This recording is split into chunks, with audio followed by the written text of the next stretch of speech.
Hoje nos incumbiram de falarmos aqui da desigualdade das riquezas, lá do capítulo 16 do Evangelho segundo o Espiritismo. Eu acho um tema muito interessante, desigualdade da riqueza, porque se existe uma desigualdade, existe um culpado. Ou seja, se existe alguém vivendo na miséria, existe alguém que é culpado. Normalmente a gente culpa os políticos, mas diretamente a gente culpa Deus. A gente acha que Deus é injusto, né? A gente acha que é uma injustiça muito grande ter rico e ter pobre. E nós vamos analisar, primeiramente, se realmente é Deus que é o culpado de tudo isso aí. Lá na pergunta número 1 do Livro dos Espíritos, lá nos responde que Deus é a inteligência suprema, a causa primária de todas as coisas. Então já vamos analisar por essa pergunta. Se alguém tem uma inteligência suprema, é a causa primária de todas as coisas, será que esse alguém ia cometer uma injustiça? Alguém que criou a lei que rege todo o universo, será que ele ia cometer uma injustiça tão grande de ter um pobre porque está sendo castigado pelo divino e de ter um rico porque está sendo privilegiado? Então, lá já nos diz, inteligência suprema, causa primária de todas as coisas. Por aí dá para a gente entender que Deus não é culpado, não é o culpado disso aí. Inclusive, causa primária de todas as coisas, inclusive a nossa presença nesse universo, nós, como espíritos, fomos criados por Deus.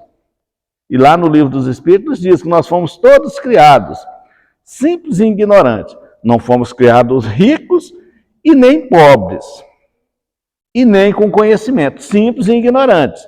Então aí já nos mostra claramente que Deus ele não é o culpado das desigualdades das riquezas. Mas a doutrina espírita, como trata-se de uma doutrina consoladora, uma doutrina que veio para nos esclarecer o porquê das diferenças existentes, o porquê do sofrimento, o porquê da dor e do porquê essa desigualdade também. No capítulo 5, lá nos fala da justiça das aflições. E a gente passar por um processo de miséria, até passar fome num planeta como este, trata-se de uma grande aflição. É uma aflição tão grande, que o coração da gente dói. A gente queria abraçar todos e atender a todos, porque é uma grande aflição. Ou seja, a pobreza, ela é uma tristeza muito grande. E o que a espiritualidade nos faz?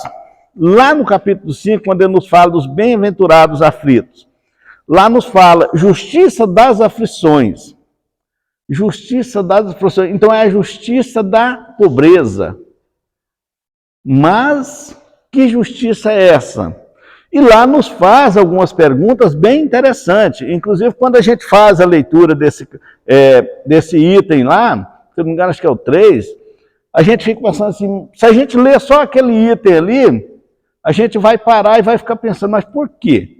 Lá ele não explica, né? Mas aí os demais itens do capítulo 5, lá nos diz o seguinte, olha, as compensações que Jesus promete aos aflitos da terra, aos pobres, aos doentes, aos que sofrem de um modo geral, aos que se encontram na miséria, só será compensado, só será oferecido, só terá sentido essa compensação na vida futura. Olha a consolação que a doutrina espírita nos traz com relação à desigualdade da riqueza. Ou seja, a compensação existe. Mas se eu não acreditar que existe algo além dessa minha existência, então não vai existir essa compensação. Pelo menos eu vou passar a encarnação inteira num processo de revolta. E lá ainda vai mais além, quando ele nos diz, por que uns sofrem mais que os outros? Ou seja, a miséria é um grande sofrimento também. Não que a riqueza não seja. A gente vai, quando a gente entrar realmente do porquê que existe pobre, existe rico, existe a desigualdade, a gente vai perceber. Então, por que um sofre mais do que os outros? E ele continua perguntando, por que alguns nascem na miséria e outros na opulência? Então, ele vai fazendo esse jogo de pergunta lá, Então vai trazendo essas perguntas, e lá ainda fala porque que para uns tudo dá certo, e para outros tudo dá azar, tudo dá errado, financeiramente, até mesmo a questão da saúde, e a gente fica pensando, mas por quê? Aí a gente faz a seguinte pergunta: vocês acreditam em Deus? Deus existe? Então, se Deus existe, e se Deus é a inteligência suprema, a causa primária de todas as coisas, se Deus nos criou, se Deus é justo, se Deus é Pai, essa desigualdade há de ser justa, há de ser uma justiça. Se não o for, é porque nós não estamos acreditando em Deus. E é porque Deus não é Deus. É o que nos diz lá no capítulo 5. É porque Deus não é Deus.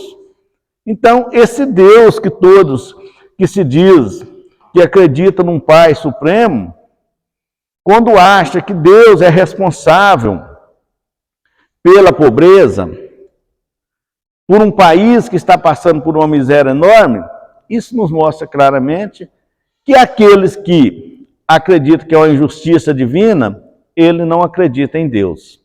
Deus, para ele, é um Deus com letra minúscula, não é um Deus com a letra maiúscula. E aí tudo bem, aí vem lá no capítulo 6, nos esclarecendo de algumas desigualdades. É quando Jesus é o Consolador prometido, o capítulo 6, quando Jesus nos chama a atenção para que a gente olhe para aquela lei que já existia, e o Cristo, como governador deste planeta, ele veio aqui nessa terra para nos esclarecer, para nos mostrar, para que a gente possa entender o processo das diferenças existentes aqui na terra.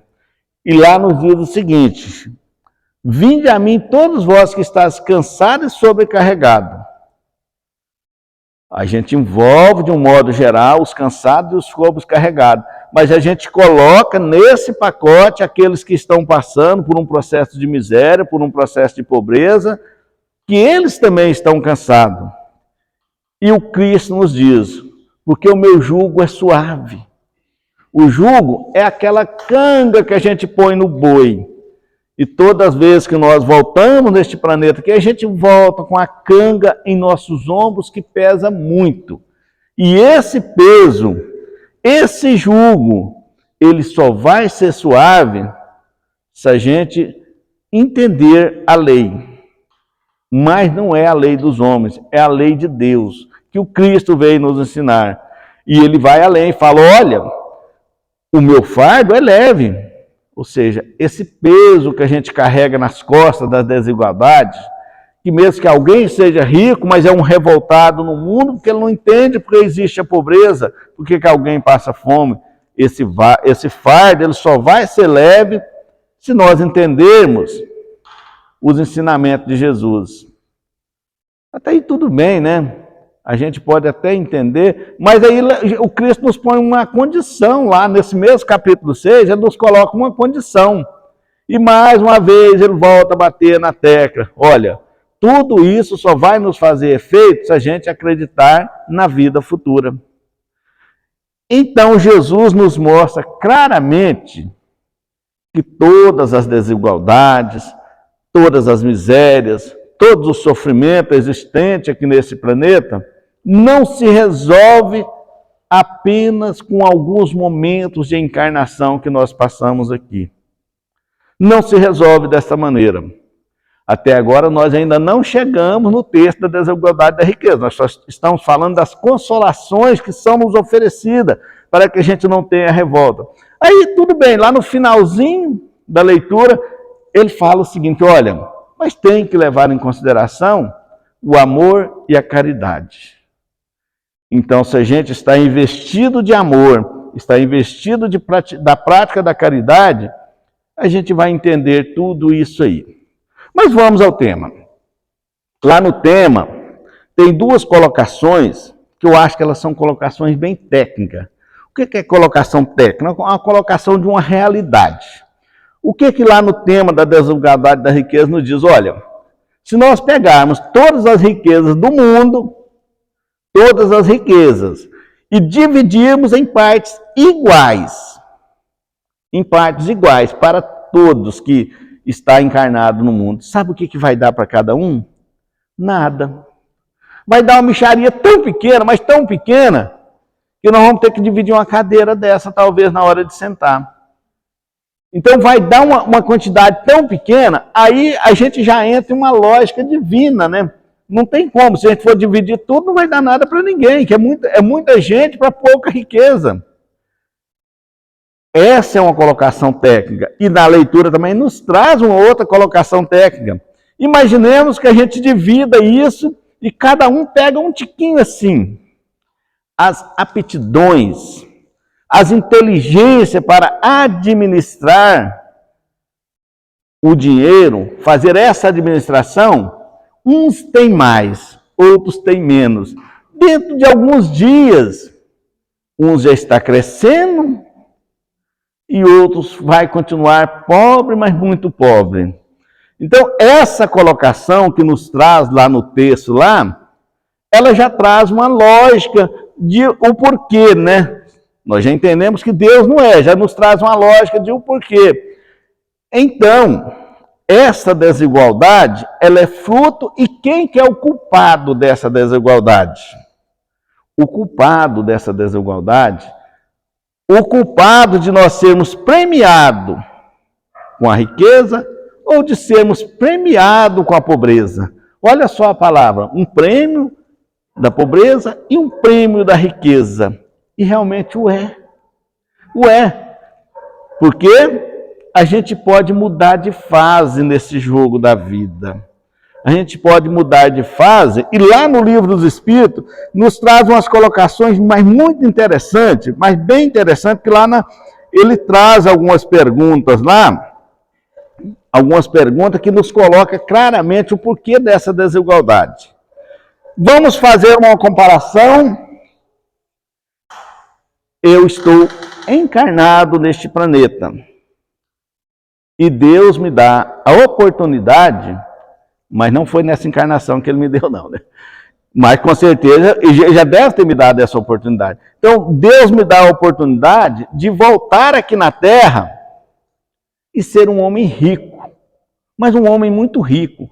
E como que é dada essa oportunidade? Como que funciona essa oportunidade que Deus nos dá? A gente diz no planejamento reencarnatório.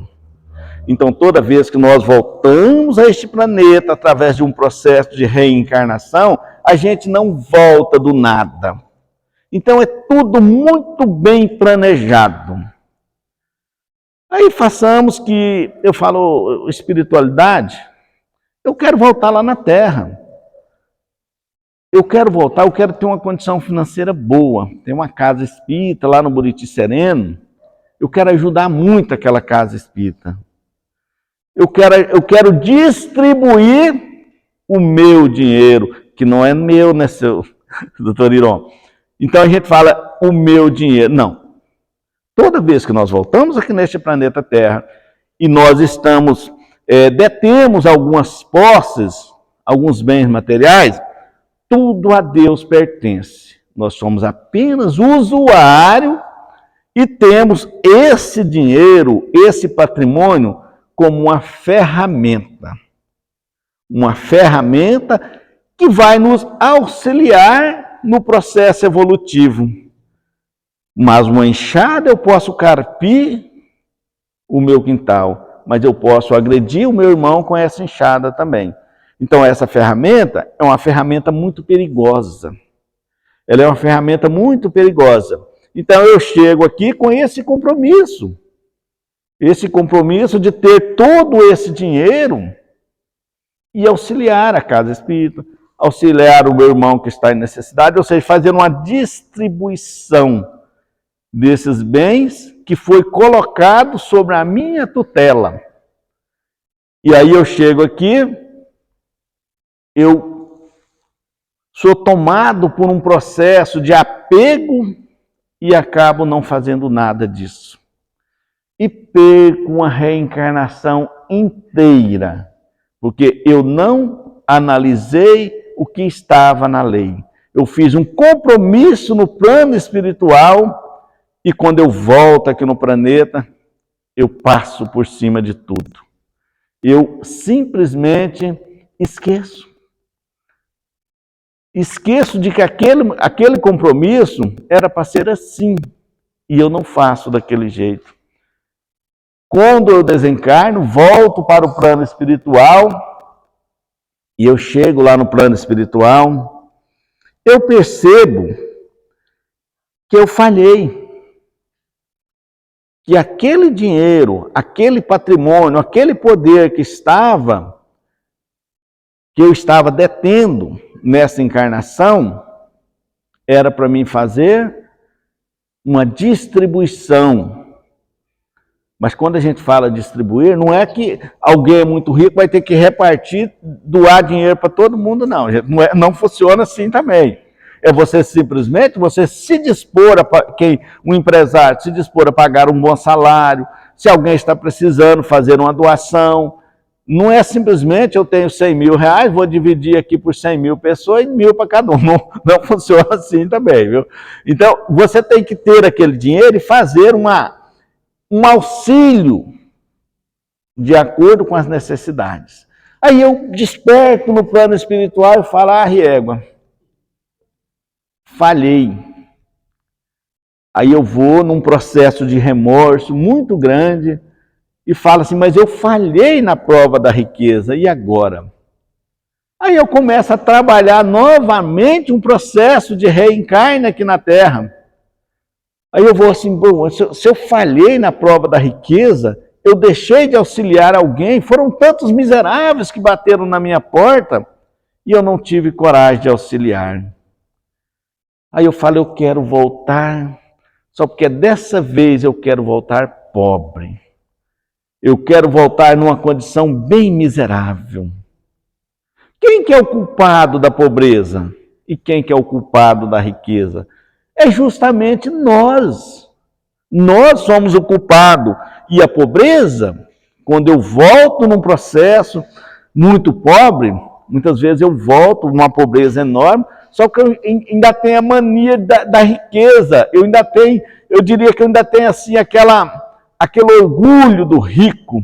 Então, por isso que a gente vê muitas pessoas que são muito pobres, mas tem eu diria, aquele orgulho, aquela vaidade que o rico tem. É porque ele era rico e voltou pobre. E ele não está conseguindo exercer o que a gente chama de humildade. Humildade. Então ele começa por esse processo de revolta. Ele não aceita o porquê do seu estado momentâneo, de pobreza.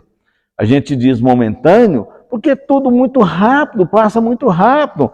Então ele não aceita, ele entra num processo de revolta enorme. Mas vamos ver o que fala lá na pergunta 811.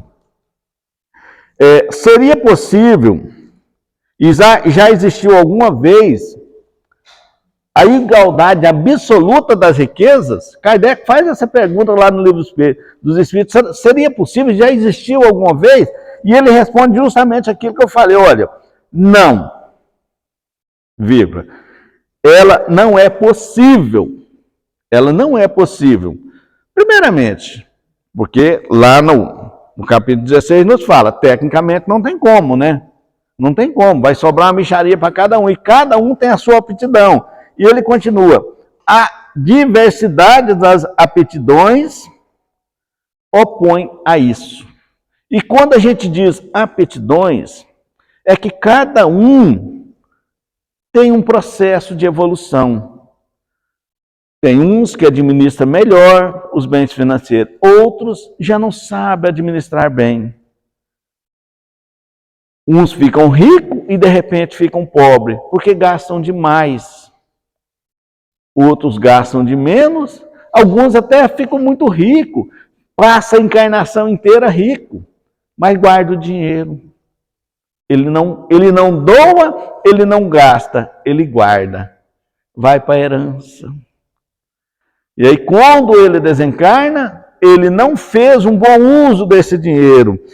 Essas colocações, então a reencarnação ela mostra justamente, quando se fala em bens materiais, a justiça divina sendo exercida.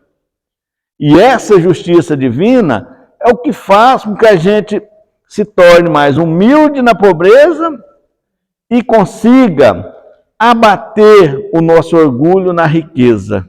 Aí eu faço a pergunta: alguém de vocês aqui está feliz com a condição que vocês estão? Eu não sei quem que é rico, nem quem que é pobre aqui.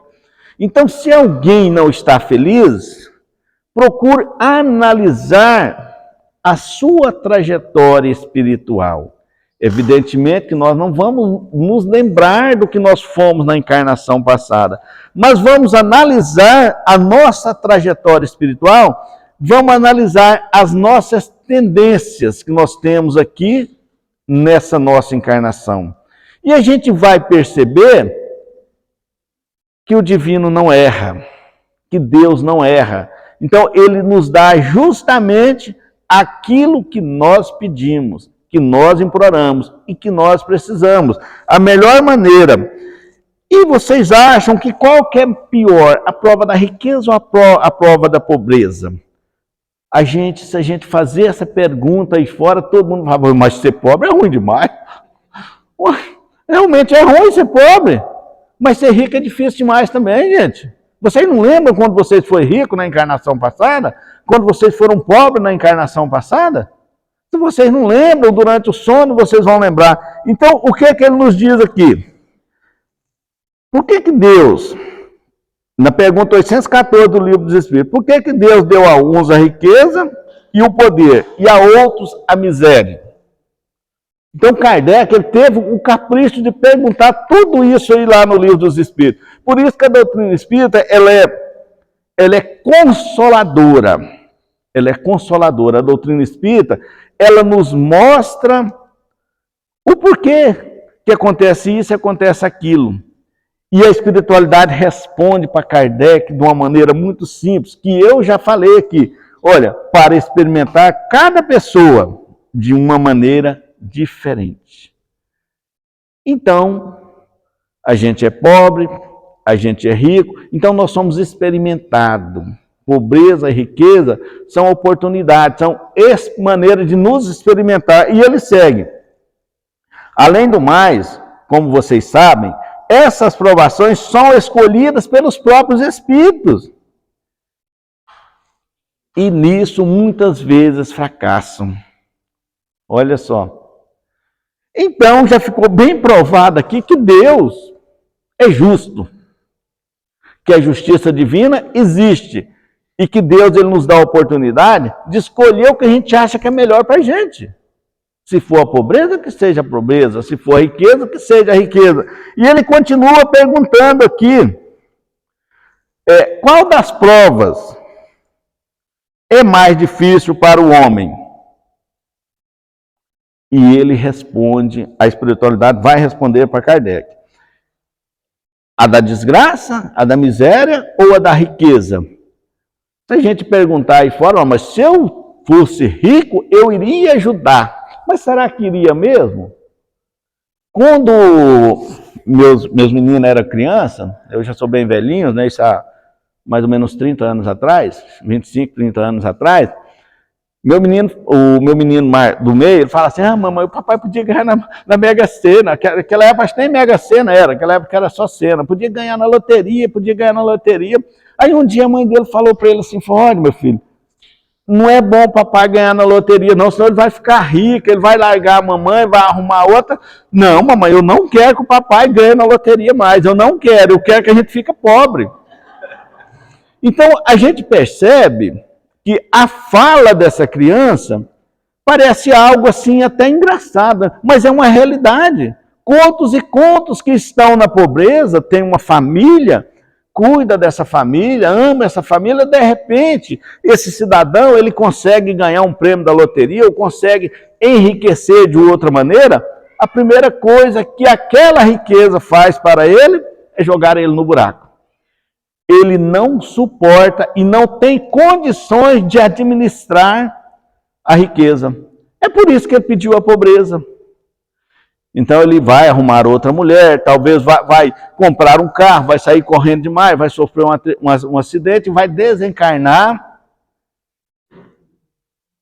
na tenra-idade. Vai para uma cadeira de rodas. Então, tudo isso, e aqui a espiritualidade responde a Kardec, tanto uma quanto a outra. Ou seja, todas as duas provas são difíceis. Se são provas, é difícil. Quando a gente está estudando, a gente vai no dia da prova, a gente estuda, mas não é fácil você fazer uma prova. É algo ainda muito difícil. A gente acaba, talvez, até tirando uma nota ruim, não é? E a espiritualidade termina a resposta. A miséria provoca queixas contra a providência, ou seja, quando a gente está no estado de miséria, no estado de pobreza, a gente começa a julgar Deus. A gente começa a achar que Deus é injusto. Não, mas Deus é muito injusto. Por que que o meu vizinho está bem? Por que que o meu vizinho tem a mesa farta e eu não tenho? Quando a gente não se apega aos ensinamentos do Cristo, as queixas são constantes. A gente acha que é uma injustiça de Deus. Então, a pobreza, a miséria, ela traz essas queixas que a gente chama de um processo de revolta. Só porque se a gente pegar o ensinamento do Cristo, fala, olha, todas as dores, todos os sofrimentos, só vai ter sentido se a gente acreditar na vida futura. Então, se a gente pensar, não, mas eu estou muito pobre hoje. Mas quando eu desencarnar, lá eu não vou precisar de uma casa, lá eu não vou precisar de um carro. Isso aqui deve estar fazendo algum bem para mim. Isso aqui deve estar fazendo bem de alguma coisa, porque Deus é justo. Deus não erra. Aí a gente passa por essa pobreza nessa encarnação e desencarna, e quando a gente chega de lá e fala, dever cumprido. Eu consegui passar pela prova da pobreza, mas se a gente começar um processo de revolta e de não aceitação, aí realmente vai complicar. E ele nos fala da riqueza. A riqueza exercita todos os excessos. Então, ela dá-nos um controle no egoísmo. Então, ela faz com que a gente tenha muito mais tendência de ser uma pessoa egoísta, de ser uma pessoa orgulhosa, porque a gente tem dinheiro, que na verdade nós não temos, é de Deus. Mas tem uma historinha interessante de um irmão, Secundino, parece que é Secundino. Secundino, quando ele veio reencarnar aqui na Terra, ele pediu para chegar aqui e ser um homem muito rico. Ele falou, não, eu quero reencarnar, eu quero ser um homem muito rico, porque eu quero cuidar das crianças abandonadas.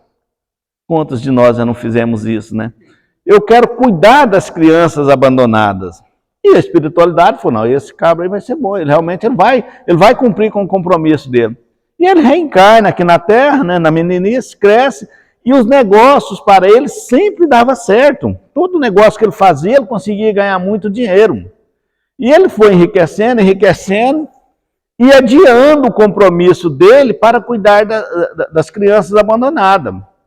Casou e não o fez, o mentor em cima dele, batendo, lembrando ele, para ele poder fazer o que ele se comprometeu. Agora imagina só, eu faço um compromisso com Deus, eu faço um compromisso com a espiritualidade, de chegar aqui na Terra, ter bens materiais para que eu possa cuidar das crianças abandonadas, só porque eu abarco todos esses bens materiais para mim. Eu esqueço esse compromisso. E ele foi, e o mentor dele desesperado, né? Que são parceiros, né? O encarnado e o mentor, eles são parceiros para poder vencer na encarnação. Aí, com o passar do tempo, ele adoece. Ele adoece e não tem mais condições de cumprir o seu compromisso. Aí ele começa a pensar, gente, mas se eu tivesse saúde, eu ia cuidar das crianças abandonadas. Mas aí ele já não podia mais. Então isso mostra claramente, meus irmãos, minhas irmãs, que nós aqui na Terra, nós não estamos aqui por um acaso. Tudo que nós temos e tudo que nós não temos faz parte de um processo que está na lei divina. Então nós temos que agradecer tanto pela riqueza, tanto pela pobreza. E temos também, ao mesmo tempo, não de termos revolta se alguém não tem. Nós temos que entender a pobreza do nosso irmão, e quem tem que aproveitar aquela pobreza daquele irmão para exercitar a caridade, como está lá no capítulo 6, exercitar a caridade de auxiliar aquele irmão. Porque se alguém que está num processo de muita miséria, muita pobreza, atravessa na nossa vida, está aí a oportunidade da gente, assim, quem tem dinheiro, quem tem muito dinheiro, né? Exercer a caridade. Então, é oportunidade, porque ninguém entra na nossa vida por um acaso. E se alguém está passando por um processo de pobreza muito grande, evidentemente que a nossa existência aqui, a gente tem que lutar para vencer as adversidades. Mas a luta para sair da miséria, a luta para sair da pobreza, não é uma luta através de um processo de revolta. Não é uma luta em que a gente acha que Deus é injusto. E muitas vezes, muitos irmãos que estão passando por um processo de pobreza, por um processo de miséria, ele quer fazer uma inversão desse compromisso dele, usurpando os bens dos outros irmãos. Então isso também é uma falha enorme. Porque Deus não erra. Porque Deus não erra, porque Deus nos dá a oportunidade. E todas essas oportunidades que vêm na nossa frente todos os dias são oportunidades de crescimento, são oportunidades de aprendizado, que seja na pobreza, que seja na riqueza. Mas nós temos que vencer. Nós temos que vencer. Eu pensei que hora que eu tenho que parar de falar? Ah, não, beleza. Não, então já está na hora. Eu pus meu celular para despertar 8h35. Bem, então vamos às falas iniciais para a gente encerrar, né? Que já está dando 8h35 ali. Já deu 8h35. Eu vou dizer que não é disciplina, gente. É que eu ponho para despertar para não atravessar o horário. Então, caros irmãos, esse tema da desigualdade da riqueza, ele nos mostra claramente, dentro da visão espírita, ele nos mostra a justiça divina, porque ele nos mostra a oportunidade de experimentarmos o lado A e de experimentarmos o lado B. Então a gente tem que ser feliz, tem que evoluir na condição que Deus nos deu de estarmos aqui. E que Jesus nos abençoe, que nós possamos a cada dia mais buscarmos esse Pai maior, através do entendimento dessa lei grandiosa que Jesus nos ensinou.